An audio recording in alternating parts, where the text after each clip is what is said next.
Alors maintenant c'est au tour d'un poète, d'une poésie. Et à sa lecture, moi j'avais les larmes aux yeux. Une très belle poésie d'une force. Vous allez voir, si vous n'aurez pas des larmes aux yeux, c'est que... Vous êtes insensible. Ceux qui l'ont déjà versé. Les larmes même... ne donne pas des injonctions. Non, mais vous pleurez. Les larmes du cœur aussi. C'est une poésie écrite par notre poète présent, absent, Saifi Ahmed Benzien. J'espère qu'il nous suit là. J'espère pour lui prompt rétablissement. Il est parmi nous et on va lire sa poésie qui s'intitule Minatou. J'essaierai de déclamer comme le fait Souad parce qu'elle excelle. Minatou. Déchiré de misère, un enfant dans les bras, qu'il soit bleu, qu'il soit vert, son drapeau ne compte pas.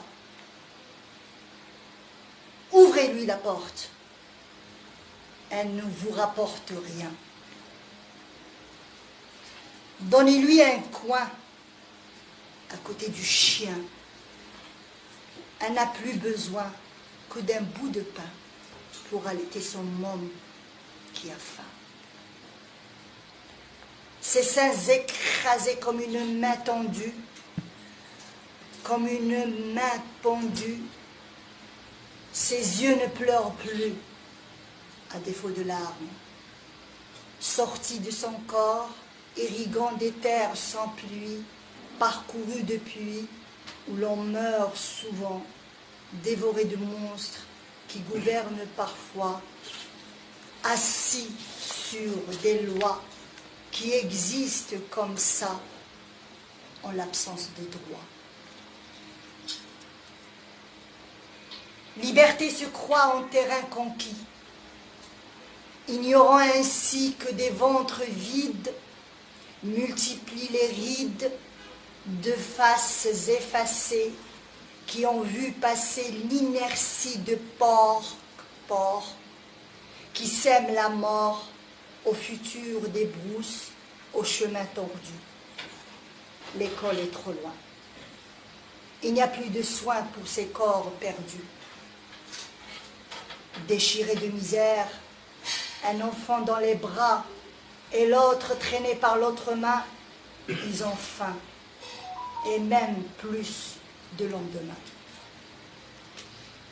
Ouvrez-lui vos cœurs, donnez-lui ainsi, si pour garder l'espoir dans sa tête noire, tellement elle veut voir une plaine sans peur, une plaine sans pleurs, au détour de fleuves qui reprennent leur cours, et un peu d'amour et un peu de l'air qui lui donne l'air qu'elle n'est pas d'ici. Un bout de pain rassis, allaiterer ses mômes de ses seins durcis qui refusent de dire qu'elle n'a pas pu fuir, qu'elle n'a que 20 ans, qu'elle n'a plus le temps, même plus de désir, qui la font vieillir, qui la font frémir dans le lit d'un camp, entourée qu'elle est de plus pauvres qu'elle, et toutes ses querelles pour un sac de riz, qui ne viendra pas, ou viendra peut-être, lorsqu'elle s'en ira, lorsqu'elle servira de repas copieux aux vautours soucieux de leur bon repas. Ouvrez-lui vos bras. Elle n'est pas si sale que ça. Elle a tout perdu, n'avait rien déjà de vos tables garnies. Retirez l'amie, ne la jetez pas, parce qu'elle fait grossir.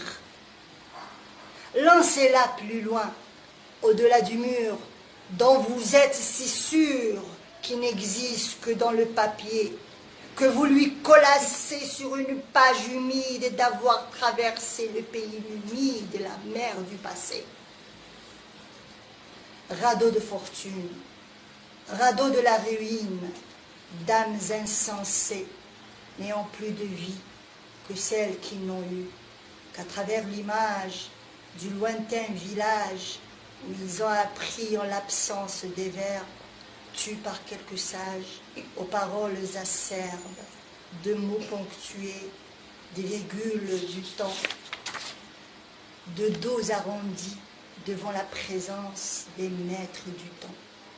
Ouvrez-lui le ventre, et vous reverrez dans ses yeux éteints des lumières fanées, par peu de couleurs, par peu de soleil, qui brûlent sa peau jusqu'au fond des os. Ouvrez-lui vos yeux, et vous la verrez traînant 3 enfants dans la tombe commune qu'elle va partager. Vous l'avez jugé? Elle n'a pas mangé, n'a pas dérangé vos foies qui bougeaient. Charité oblige, à quoi bon pleurer?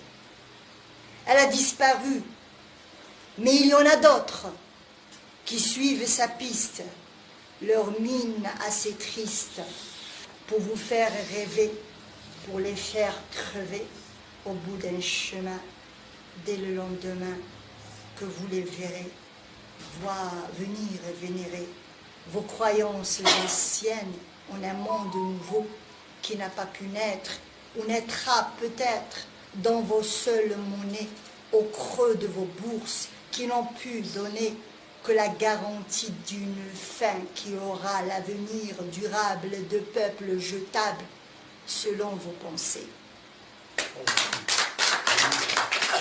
Merci Seyfi Ahmed Bezien pour ce cri, pour ce poème.